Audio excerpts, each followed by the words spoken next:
I was 18 years old when I got married. I belonged to a very conservative family, a Baloch family, where good daughters never say no to their parents. My father wanted me to get married, and all I said was, if that makes you happy, I'll say yes. And of course, it was never a happy marriage. Just about after 2 years of getting married, about 9 years ago, I met a car accident. Somehow my husband fell asleep and the car fell in the ditch. He managed to jump out, saved himself. I'm happy for him. But I stayed inside the car and I sustained a lot of injuries. The list is a bit long. Radius ulna of my right arm were fractured. The wrist was fractured. Shoulder bone and collarbone were fractured. My whole rib cage got fractured. But that injury that changed me and my life completely was the spine injury. Many people came to rescue. They gave me CPR. They dragged me out of the car. And while they were dragging me out, I got the complete transection of my spinal cord. Those 2.5 months in the hospital were dreadful.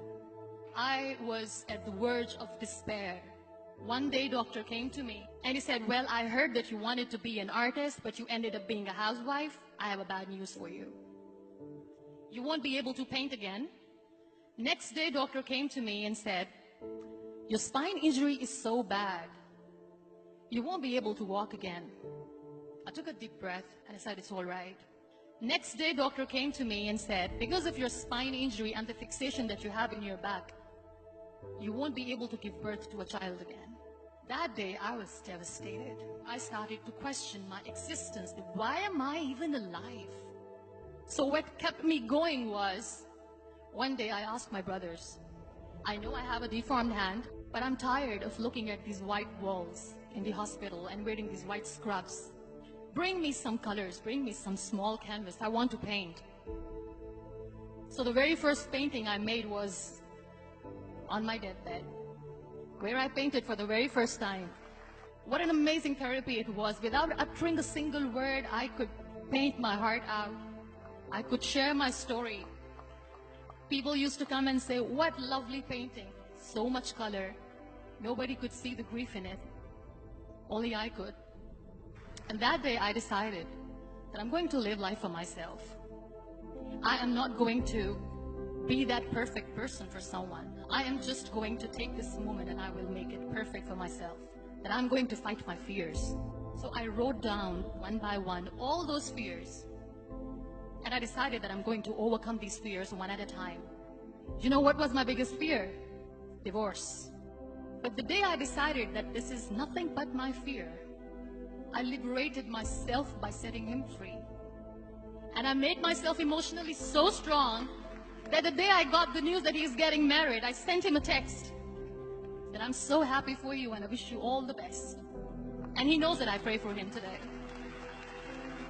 Number 2 was, I won't be able to be a mother again. And that was quite devastating for me. But then I realized there are so many children in the world, all they want is acceptance.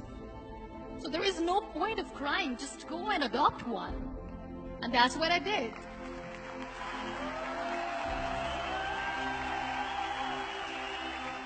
I gave my name in different organizations, different orphanages, and I waited patiently. 2 years later, I got this call from a very small city in Pakistan. I got a call and they said, are you Muniba Mazari? There is a baby boy and would you like to adopt? I could literally feel the labor pain. I said, yes, yes, I am going to adopt him. I am coming to take him home. And that day, Niall was 2 days old, and today he's 6. You know, when you end up being on the wheelchair, what's the most painful thing? People think that they will not be accepted by the people because we, in the world of perfect people, are imperfects. So I decided to appear more in public. I started to paint. I have done a lot of modeling campaigns. I decided that I'm going to join the national TV of Pakistan as an anchor person. I became the National Goodwill Ambassador for UN Women Pakistan, and now I speak for the rights of women, children.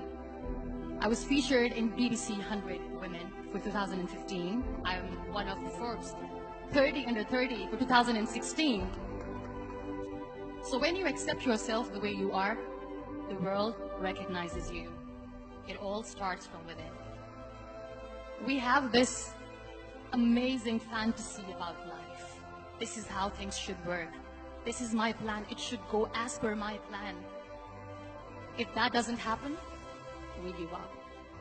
I never wanted to be on the wheelchair. Never thought of being on the wheelchair.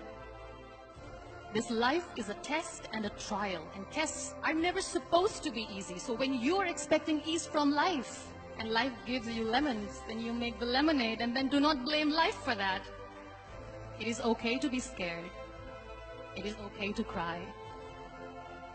Everything is okay, but giving up should not be an option.